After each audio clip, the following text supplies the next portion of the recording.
दूसरी तरफ शिखा की मां साधना जी अपनी समधन के मुंह से तमाशा बनने वाली बात सुनकर दुखी हो गई। गुस्सा तो बहुत आया, लेकिन बेटी की सास को कुछ कह दिया तो बाद में बेटी को ही परेशानी होगी, यह सोचकर उन्होंने खुद पर संयम रखकर कहा, आप चिंता ना करें, सब तैयारियां अच्छे से चल रही है।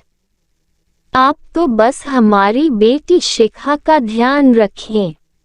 हाँ जरूर, क्यों नहीं, आखिर आपकी बेटी हमारी बहू भी तो है, कहकर शिखा की सास ने फोन काट दिया। साधना जी परेशान हो गई, क्योंकि अभी कुछ दिन पहले ही तीज का त्योहार गया था, जिस पर उन्होंने अपनी बेटी के ससुराल वालों के लिए खाने पीने का सामान और कपड़े वगैरह सब भिजवाया था। शादी को 2 साल हो गए, लेकिन हर त्योहार पर बेटी की सास लता जी कुछ न कुछ लेने के बहाने ढूंढते रहती थी। हर बार कोई न कोई रिवाज बताकर अपना लालच पूरा करती थी। साधना जी सब समझती थी, लेकिन जहां बात रीति रिवाज की आ जाए, वहां चुप रहने के अलावा और कोई चारा भी नहीं था। शिखा उनके घर की बड़ी बेटी थी। उसके 2 छोटे भाई बहन भी थे और दोनों ही पढ़ाई कर रहे थे। उन दोनों का भी काफी खर्चा होता था और साथ ही में शिखा के पापा की बैंक क्लर्क की नौकरी में तनख्वाह भी बहुत ज्यादा नहीं थी, लेकिन फिर भी वह अपनी हैसियत से ज्यादा ही बेटी को देते थे। शिखा को अपने घर की स्थिति के बारे में अच्छे से पता था। उसने अपनी सासू माँ से बात करने की कई बार कोशिश की, लेकिन उसकी सासू माँ का एक ही जवाब होता था, ये तो हमारे घर का रिवाज है। अगर तुम्हारे माँ बाप ये रीति रिवाज भी नहीं निभा सकते हैं और थोड़ा सा देने में भी कंजूसी करते हैं, तो इसमें मैं क्या कर सकती हूँ। हमारी रस्मों रिवाज तो उन्हें पूरी करनी ही पड़ेगी, और इस घर की बहू होने के नाते तुम्हारा भी यही फर्ज बनता है कि तुम इस घर के तौर तरीके अच्छे से अपना लो।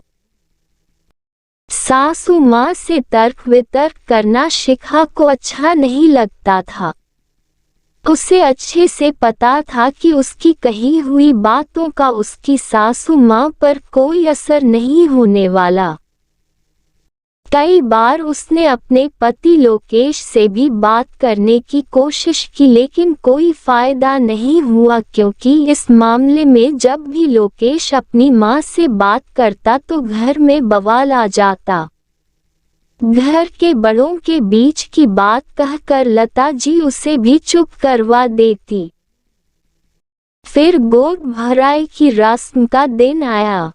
शिखा के मम्मी पापा ने अपनी तरफ से सारा सामान बहुत अच्छे से दिया, लेकिन फिर भी लता जी ने उसमें कुछ न कुछ कमी निकाल ही दी, क्योंकि उनका लालच दिन प्रतिदिन बढ़ता ही जा रहा था। उन्होंने जाते जाते सबको सुना ही दिया।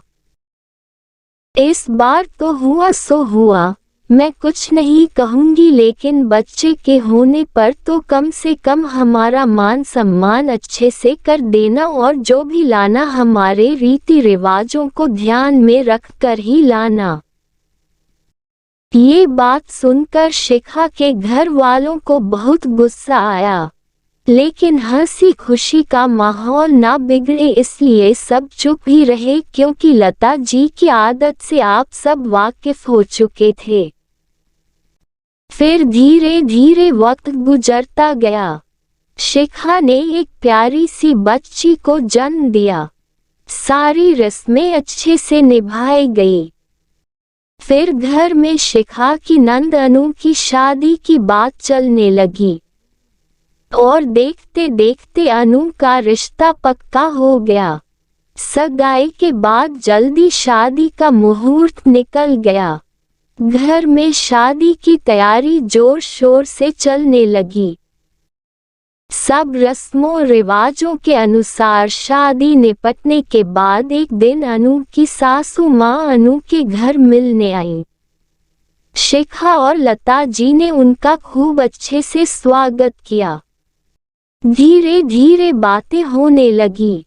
फिर अनु की सासू माँ ने कहना शुरू किया, देखिए समधन जी, शादी का माहौल था और आप लोग भी काफी व्यस्त थे, इसलिए मैंने उस समय कुछ नहीं कहा, लेकिन आपने हमारे रीति रिवाजों का बिल्कुल भी सम्मान नहीं किया और ना ही हमारे रहन सहन के हिसाब से लेन देन किया। हमारे सब रिश्तेदारों के सामने आपने हमारी बेइज्जती करवा दी। ये सुनकर लता जी सदमे में आ गईं। लेकिन समधन जी, हमने अपनी तरफ से सब कुछ बहुत अच्छे से किया है। हमने अपनी बेटी की शादी में किसी भी तरह की कंजूसी नहीं की। पता नहीं कहाँ कमी रह गई जो आपको पसंद नहीं आया। उद्धरण चिन्ह। देखिए लता जी, मेरा घर काफी संपन्न है और मुझे लेन देन का कोई लालच नहीं है, लेकिन बेटी के ससुराल वालों की रिवाज तो किसी भी हाल में हर माँ बाप को निभाने पड़ते हैं, तो आप भी निभाए और आगे से थोड़ा ध्यान रखना। ये सब बातें शिखा और लोकेश भी सुन रहे थे। उनके जाने के बाद लोकेश अपनी माँ के पास बैठा और कहने लगा, माँ, कहते हैं दुनिया में हर चीज घूम फिर कर वापस जरूर आती है। आपने जो अपनी बहू के साथ किया या उसके मायके वालों के साथ जो किया, हूबहू वही आपकी बेटी के साथ हो रहा है। कल तक जब आप रिवाजों के नाम पर शिखा के मायके वालों से हर बार कुछ न कुछ सामान मंगवाती थी, जबकि आपको अच्छे से उसके घर के हालात के बारे में पता था। मैंने बहुत बार आपको समझाने का प्रयास किया, लेकिन आप तो समझने को तैयार नहीं थी। आज ठीक वैसे ही अनु के ससुराल वाले आपसे कोई ना कोई सामान मांग कर रहे हैं। भले ही आपने अपनी तरफ से अपनी बेटी को अच्छे से अच्छी चीजें दी हो, लेकिन उसकी सासू माँ को कुछ भी पसंद नहीं आया। अब आपको कैसा लग रहा है? चाहे कुछ भी हो, अपने शौक और अपना घर तो अपनी कमाई से ही चलता है। फिर दूसरे की कमाई और दूसरे की चीजों पर लालच क्यों करना? कोई दुखी होकर आपकी फरमाइश पूरी कर रहा है ताकि आप उसकी बेटी को परेशान ना करें। क्या ये सही चीज है?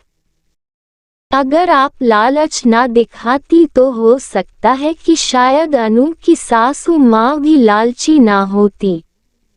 आपकी बहू शिखा के माता पिता भी आपकी बातों से इसी प्रकार दुखी होते होंगे जब आप उन्हें कम लेन देन का ताना देती होंगी। आज लता जी को सब बात समझ में आई। फिर उन्होंने अपनी बहू शिखा का हाथ अपने हाथों में लेकर कहा, बेटा, मुझे माफ कर दे। मैं बेटे की माँ बनकर लालच में आ गई थी। मुफ्त का सामान देखकर और पाने की लालसा के चक्कर में अपने ही रीति रिवाज बनाए जा रही थी। आज मेरे साथ ऐसा हुआ तब मैं महसूस कर पा रही हूँ कि तुम्हारी माँ पर भी यही सब बीता होगा। अब से मैं ऐसा कुछ भी नहीं करूँगी। मैं दिल से तुझसे माफी मांगती हूँ। शिखा भी यह सब सुनकर अपनी सासू माँ के गले लग गई और उनके रिश्ते में मिठास वापस आ गई।